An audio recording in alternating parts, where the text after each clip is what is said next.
Olá, queridos amigos! Olá, queridas amigas! Para os que ainda não me conhecem, meu nome é Arias Mariotto, sou graduado pelo Centro Universitário Salesiano de São Paulo e sou pós-graduando em Direito Empresarial e Lei Geral de Proteção de Dados. Sem mais delongas, vamos ao que realmente nos interessa, vamos ao tema em questão que será tratado ainda nesta aula, em que nós iremos fazer a introdução ao direito societário e, além disso, irei abordar com vocês também as sociedades menores e as sociedades despersonificadas. Sem mais delongas, vamos ao que então nos interessa. Vamos ao direito societário.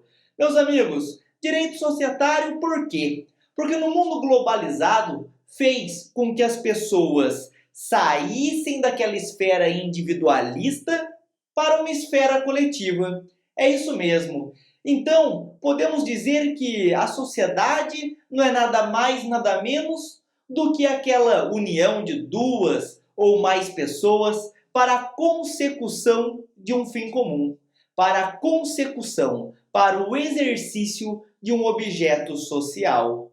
No entanto, nós temos ainda em nossa legislação uma exceção, que é chamado de sociedade unipessoal limitada. E é esta sociedade que irei tratar ainda em outra aula com vocês. Tudo bem? Pois este poderá também ser um tema a ser cobrado no 33º exame de ordem. No entanto, vamos aqui fazer esta introdução ao direito societário, para que assim possamos compreender melhor quais tipos societários são personificados, quais tipos não são personificados. Então vamos lá.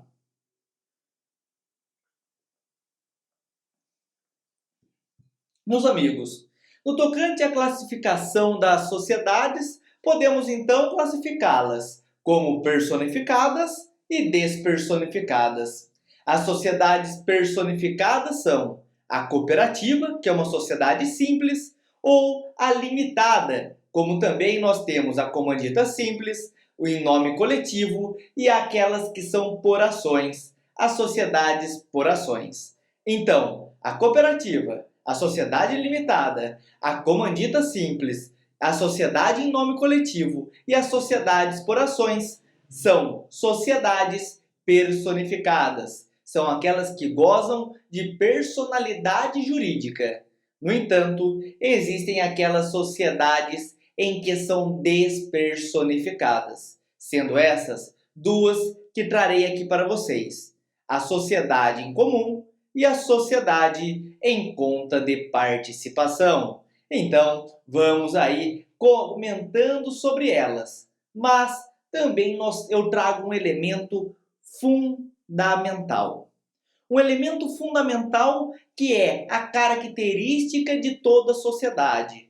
Nem tanto que a perda desta característica acaba por muitas vezes os sócios se retirando da sociedade, sendo este o affectio societas.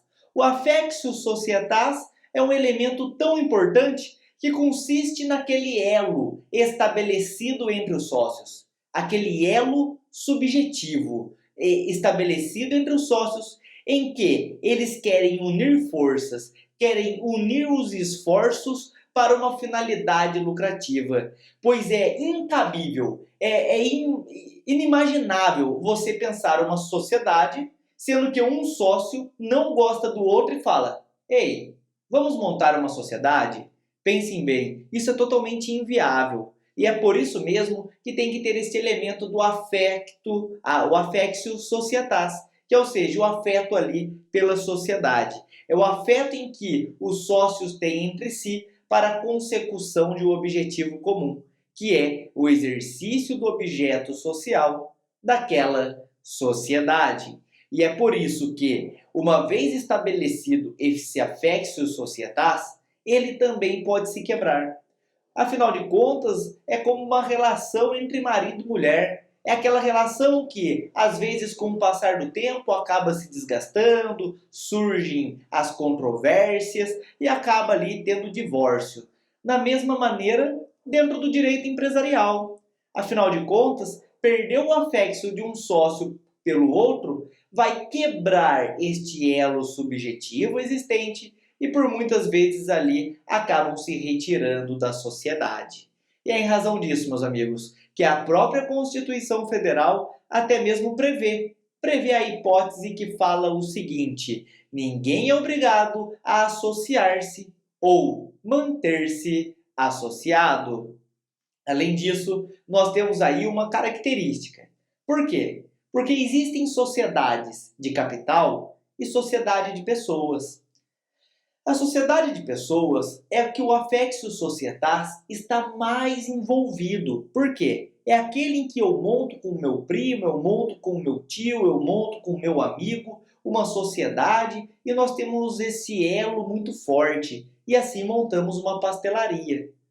Mas existe a sociedade de capital, que é o quê? Que o que importa é o dinheiro. O que importa é o capital em si, e não as pessoas que estão ali. Por exemplo, uma Petrobras. Uma Petrobras não importa se eu comprei ações, se o meu pai comprou ações, se o meu primo comprou ações. O que importa é comprou ações. Diferente, por exemplo, se eu tenho uma empresa, eu tenho ali uma confecção e eu trago ali um amigo para que, porque ele também tem estamparia e tudo mais, e acabamos ali unindo esforços e falamos, vamos montar uma nova sociedade, vamos aqui unir esforços para poder angariar ainda mais clientes, ter mais produção. Perceba, é porque nós temos um elo muito grande e que com isso montamos aquela empresa. Beleza, pessoal? Então tá bom.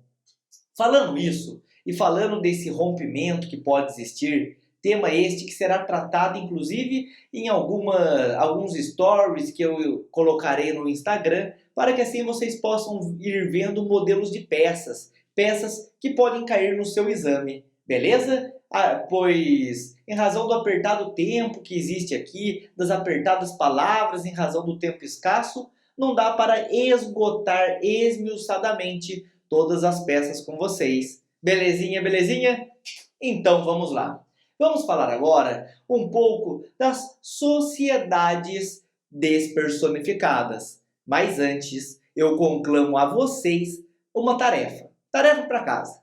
É a tarefa de ler e entender o artigo 977 do nosso Código Civil. Uma vez em que vocês lerem e tiver alguma dúvida, pode mandar no meu Instagram, @ariasmarioto, que eu estarei lá disponível para vocês. Beleza? Então, vamos falar da sociedade despersonificada. Vamos falar de duas, logicamente, que é a sociedade em comum e a sociedade aí em conta de participação.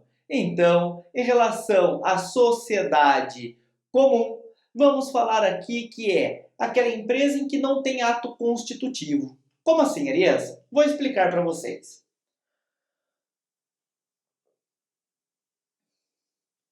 Meus amigos, a sociedade em comum é aquela em que duas pessoas uniram esforços, mas sequer redigiram um contrato social. Ou, se redigiram um contrato social, não levou a registro na junta comercial, ou seja, no registro público das empresas mercantis. Não levou a registro. E uma vez em que cria e não leva, ou sequer cria, essa sociedade é incomum. Assim, o que acontece? Ela não tem alguns privilégios, algumas prerrogativas. Por exemplo, pegamos uma sociedade limitada, existe um véu que separa a pessoa física da pessoa jurídica. Logo, as dívidas da pessoa jurídica, quem responde é a pessoa jurídica, e as dívidas da pessoa física, quem responde é a pessoa física. Mas, quando estamos falando da sociedade em comum, como não foi levada a registro, ela não goza dessa prerrogativa. E é, em razão disso, que podemos dizer que a sociedade em comum, ela possui responsabilidade integral. É isso mesmo. A sociedade em comum, ela possui responsabilidade integral. Ou seja, o patrimônio da empresa responde pelas dívidas do sócio, assim como as dívidas do sócio, como o patrimônio do sócio responde pelas dívidas da empresa. Mas atenção, existe o chamado benefício de ordem, ou seja, primeiro esgota-se o patrimônio especial, primeiro esgota-se o patrimônio da empresa para depois atacar o patrimônio dos sócios. Beleza? Perfeito, meus amigos? Então tá bom. Mas atenção! Atenção ao artigo 990 do Código Civil. Por quê? Porque o artigo 990 traz à baila praticamente a seguinte redação: que o sócio que contratou pela sociedade em comum, aquela sociedade que não foi levada ao registro, o seu ato constitutivo, responderá direta e ilimitadamente nos artigos 990 do Código Civil, isso porque agiu errado. Então, uma vez em que o sócio ele age errado, primeiro, de pertencer a uma sociedade irregular, e segundo, contratar em nome dessa sociedade irregular, ele responderá direta e ilimitadamente, enquanto os demais sócios responderão subsidiariamente nesta hipótese. Perceberam? Beleza? Então tá bom, beleza. Mas, como que funciona assim? Ah, essa empresa que contratou com essa, que é uma sociedade em comum, e essa aqui causou dano. Como que essa empresa regular vai provar que essa empresa irregular contratou com ela? Pois bem, a lei é clara. A lei é clara ao mencionar que, para provar que contratou, pode provar por qualquer meio. Mas a sociedade irregular pode provar apenas por meio documental. Então, se a sociedade irregular contratou com uma sociedade regular e essa daqui falhou com suas obrigações, é possível a irregular provar apenas por meio documental, não podendo ser por outros meios. Beleza? Então tá bom. E ainda tem mais uma coisa, o qual trataremos lá na frente, mas já trago à baila, que a sociedade, por ser irregular, ela não tem alguns benefícios, como por exemplo, não pode pedir falência e não pode ser beneficiária da recuperação judicial. Legal? Então, passa a régua na sociedade comum, que agora iremos falar para vocês da sociedade em conta de participação. Vamos falar dela? Então vamos lá.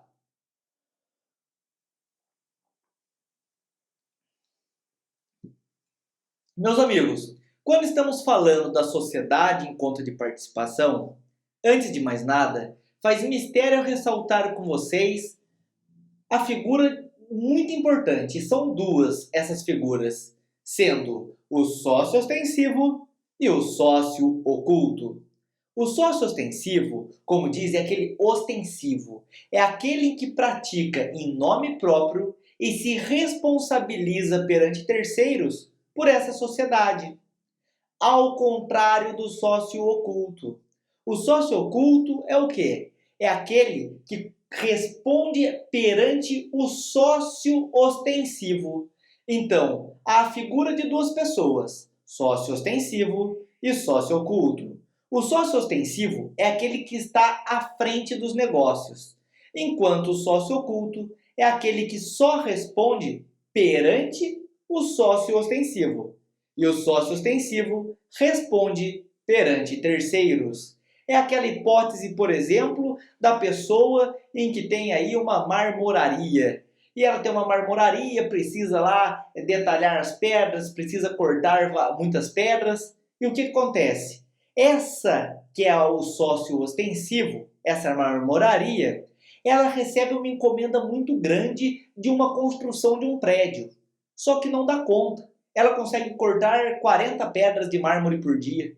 Mas para atender a demanda desse prédio, precisaria cortar 100 pedras por dia. O que faz? Esse aqui, que é a figura do sócio ostensivo, chega no sócio oculto e fala assim: ô amigão, eu peguei uma encomenda lá e eu consigo cortar apenas 40 pedras, você não consegue cortar aí 60 pedras por dia? E o sócio oculto fala, consigo.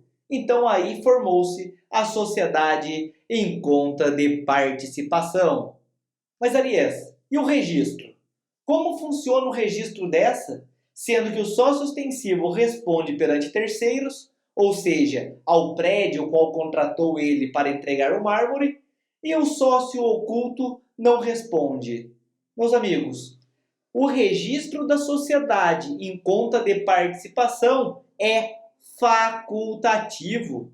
E pelo fato de ser facultativo, ela não possui natureza irregular, ou seja, não possui natureza de sociedade irregular em razão da facultatividade do seu registro. Beleza? Perfeito, pessoal? Então tá bom. Só que em razão disso, podemos dizer que a sociedade em conta de participação não pode sofrer falência. É isso mesmo. A sociedade em conta de participação não sofre falência. Assim, o que acontece? Se o sócio ostensivo sofrer falência, extingue a sociedade em conta de participação. Mas Arias, e o contrato que o sócio oculto tinha com o sócio ostensivo? Meus amigos, esse sócio oculto será tratado ali como mero credor quirografário. Mas, se o sócio oculto falir, aí não leva à extinção da sociedade em conta de participação. E assim será tratado aqui como um contrato bilateral. Então, retomando, se o sócio ostensivo sofre falência, extingue a sociedade em conta de participação. E o sócio oculto é tratado como credor quirografário. Mas, se o sócio oculto falir, não extingue a sociedade em conta de participação e será tratado como contrato bilateral. Legal, legal. Falado isso, pessoal, agora falaremos das sociedades contratuais menores. É isso mesmo, é aqueles de pequena proporção, aqueles que, na realidade, alguns até mesmo insignificantes nos dias de hoje. Afinal de contas, aí, nós temos dois tipos de sociedades preponderantes, não é mesmo? Que é a sociedade limitada e a sociedade anônima, as companhias. Beleza? Mas vamos falar uma aqui que eu sempre digo que é a sociedade mais genérica que existe. É aquela sociedade em que mais genérico, mais amplo possível era impossível, para ser sincero, que é a sociedade em nome coletivo. Isso mesmo. Agora falaremos da sociedade em nome coletivo.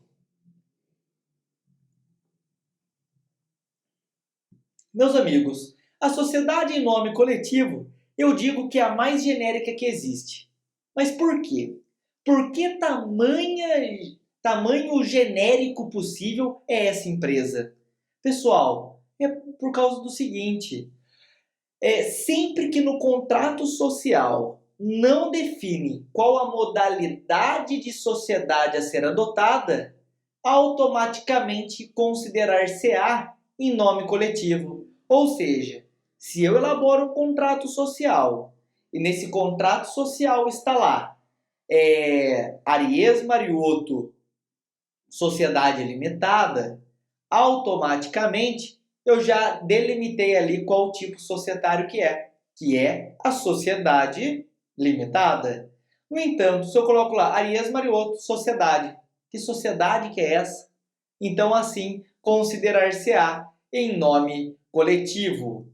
No entanto, a sociedade em nome coletivo, ela tem algumas peculiaridades. Peculiaridades que acho muito importante trazer aqui para vocês. Então anotem aí. Primeiro, está regulado pelo artigo 1039 a 1045 do nosso Código Civil. Além disso, pessoal, na omissão dessas regras presentes entre o 1039 e o 1045, vai reger-se pelas regras de sociedade simples. Beleza? Então, primeiro, aplique-se as regras de sociedade em nome coletivo, 1039 a 1045. Ah, mas não achei o que eu queria aqui. Vamos para as regras de sociedade simples. Beleza? Belezinha? Então tá bom. Mais outro detalhe importantíssimo. Apenas pessoas físicas podem ser sócias da sociedade em nome coletivo. Arias, mas pessoa jurídica não pode? Não, não, não. Apenas pessoas físicas podem ser sócios da sociedade em nome coletivo. E mais um detalhe, apenas os sócios dessa sociedade podem atuar como administradores. E como é a responsabilidade? Se ela é genérica, a responsabilidade também. Por isso mesmo que a responsabilidade é ilimitada e solidária pelas dívidas da empresa. E o seu nome empresarial é adotado como firma. Beleza? Então, sociedade em nome coletivo é a mais genérica, porque não, na ausência do tipo societário, da modalidade adotada, adota-se em nome coletivo. Está regulado pelo 1039 a 1045 do nosso Código Civil, sendo que na ausência dessas normas aplicam-se as normas previstas na sociedade simples. Apenas pessoas físicas podem ser sócios e apenas os sócios podem ser administradores.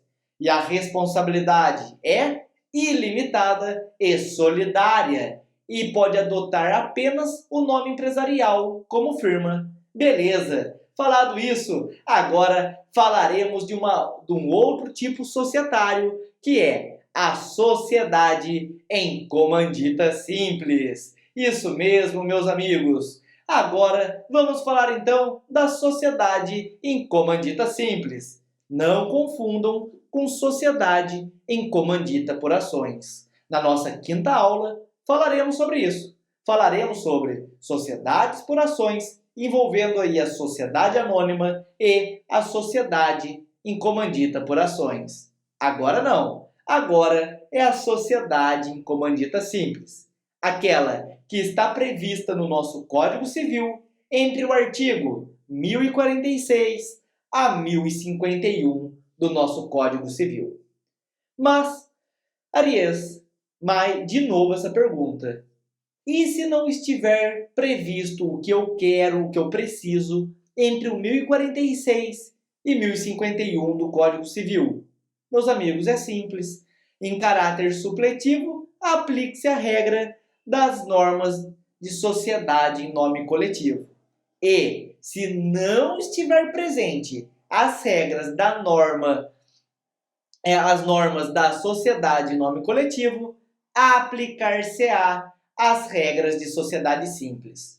Eu não estou querendo dizer que aplica as regras de sociedade em nome coletivo e as regras de sociedade simples ao mesmo tempo, simultaneamente. Não. O que eu estou querendo dizer é, primeiro, aplica a regra de sociedade em comandita simples, 1046 a 1051. Na ausência dessas regras, aplica-se a regra de sociedade em nome coletivo. E, na ausência dessa, aí sim, aplique-se as regras de sociedade simples. Beleza? Agora, vamos a duas figuras muito importantes também desta sociedade, que é o sócio comanditado e o sócio comanditário. O sócio comanditado é aquele que participa diretamente, acentuadamente, nos atos de gestão daquela empresa. É aquele que pratica todos os atos de gestão. E detalhe, é os únicos que podem exercer o papel de administrador. Então, se existem já duas figuras, igual a gente já viu em uma outra, e nessas duas figuras, um age diretamente nos atos de gestão, o que age diretamente nos atos de gestão possui responsabilidade o quê? O quê? Ilimitada e solidária. Com quem? Com os demais sócios comanditados. E agora, vamos falar aqui do sócio comanditário. Vamos lá. Falamos do sócio comanditado, que é aquele que exerce papel de gestão. É aquele que é gestor e atua como, então, administrador dessa sociedade. O sócio comanditário é diferente. Ele é o sócio não administrador. Ele apenas entra com dinheiro, ele entra com capital, mas não pratica qualquer ato de gestão. E por isso responde de maneira limitada com o que ingressou na sociedade. Então, se eu ingressei com 50 mil na sociedade, eu respondo até o limite de quantos reais? 50 mil reais. Se eu ingressei com 100 mil, respondo até quantos? 100 mil reais. Esse é o sócio comanditário, porque o comanditado não. O comanditado responde ilimitadamente e solidariamente com os demais sócios comanditados pela sociedade. Legal, pessoal? Perfeito? Só para finalizarmos então, aqui deve-se adotar a modalidade firma e com o nome dos sócios comanditados. Por quê? Se adotar a modalidade firma com o nome dos sócios comanditários, que são aqueles que não exercem atos de gestão, o que acontece? Esses vão sofrer uma pena, que é assumir aí a responsabilidade dos sócios comanditados. Meus amigos, por aqui terminamos essa aula e fiquem espertos para a nossa próxima aula, que será tratado do tema Sociedade Limitada. Um grande abraço e tchau, tchau!